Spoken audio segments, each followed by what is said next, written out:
घर के पितर, हमारे घर के पूर्वज हमको देखकर हमेशा खुश होते हैं, कभी बद्दुआ नहीं देते, कभी बद्दुआ नहीं देते। देखिए ये जो है उसका लॉकर है। पर घर के बच्चों का एक नियम होना चाहिए, घर के बुजुर्गों का, घर के रहने वाले व्यक्ति का, घर में रहने वाला एक एक व्यक्ति का यह नियम होना चाहिए कि 16 श्राद्ध जब आए तो उन 16 श्राद्ध में आप अपने पूर्वजों को धन्यवाद दो, प्रणाम करो, नमन करो, दान करो, पुण्य करो।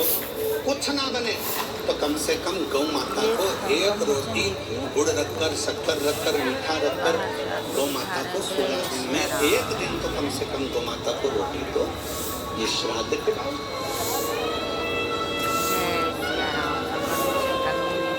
मेन एंट्री है। देखिए ये लोग जा रहे हैं दर्शन करने और दर्शन करके लोग आएंगे। देखिए ऊपर का भी दिखा रहे हैं।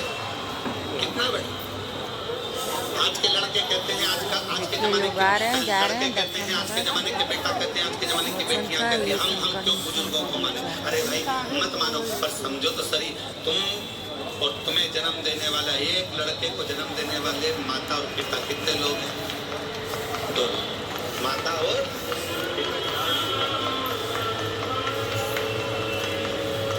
अब तुम्हारे माँ बाप को जन्म देने वाले सामने कहाँ से होगा? एकदम जय श्री राम। तुम्हारे माँ बाप को जन्म देने वाले होगा चार, दो उधर के, दो उधर के, टीका भी लगाया जाता है।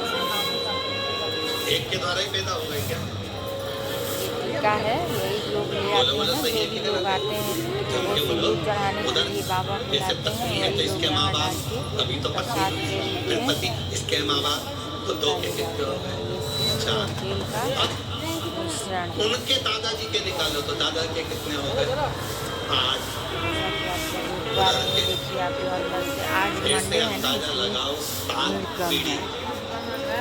नहीं तो यहाँ लाइन एकदम लगी रहती है, बहुत भीड़ रहती है। कल मंगलवार है, कल बहुत भीड़ रहती है, समझ जाइए। एक लगी रहती है।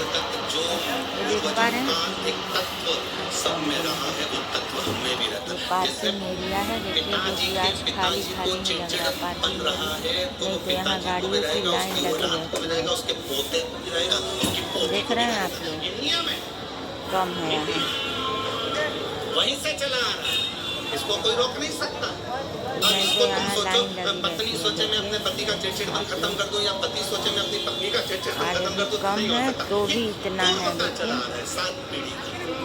थोड़ा ना थोड़ा, थोड़ा ना थोड़ा, थोड़ा ना थोड़ा हमारे शरीर में रहता है। जब माता पिता का वो तत्व हमारे शरीर में रहता है तो हमारा फर्ज बनता है कि जब हम श्राद्ध पक्ष में गौ माता को अगर एक रोटी देते हैं तो ये सब उसका फल मिल जाता है और पितरों का कल्याण हो जाता है। आज कल की तुलना में कुछ भी नहीं है, ना मात्रा है। साधारण भाषा में संस्था में हम क्यों माने? मत मान, हम क्या करें? आग लगे बस अंदर से लोग निकल रहे हैं। अपन रहे मस्ती, क्या किसको रोइए, ज्यादा हम क्यों माने, हमें क्या करना, मत करो। जय सिया राम। वो क्या बोलते हैं? I don't mind. जय सिया राम, श्री राम, जय राम, जय क्या मतलब तुम श्री राम, तुम्हारा अनुभव जो करिए, पर वेदन है बिना आप उस अखाड़े को क्यों करता? 7 पीढ़ी में हजारों लोग और एक घर का एक बेटा यदि श्राद्ध पक्ष में गौ माता को एक रोटी देता है, किसी संत साधु ब्राह्मण तपस्वी देखिए आप लोग को यहाँ से दिखेगा, लोग आ रहे हैं जा रहे हैं, आप लोग को मैं दिखा रही हूँ। आप लोग यहीं से बाबा का हाथ जोड़ के आशीर्वाद लीजिए, बोलिए जय श्री राम। सब लोग कमेंट में जय श्री राम अवश्य लिखें। चैनल को लाइक सब्सक्राइब जरूर करें।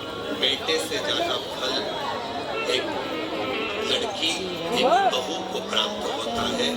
जब एक लड़की अपनी बहू बनकर आती है, जाती है, तो वो अपने मायके को भी और अपने ससुराल को भी पार करती चली जाती।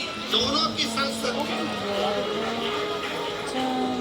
ये क्यों? शिव महापुराण में मेरी माताएं, मेरी जीजियां इतनी कथा में बैठती हैं, हमसे लोग कहते हैं तुम्हारी कथा में सबसे ज्यादा महिलाएं आती हैं, तो भाई के प्रति उनका प्रेम है, मेरी बहन है।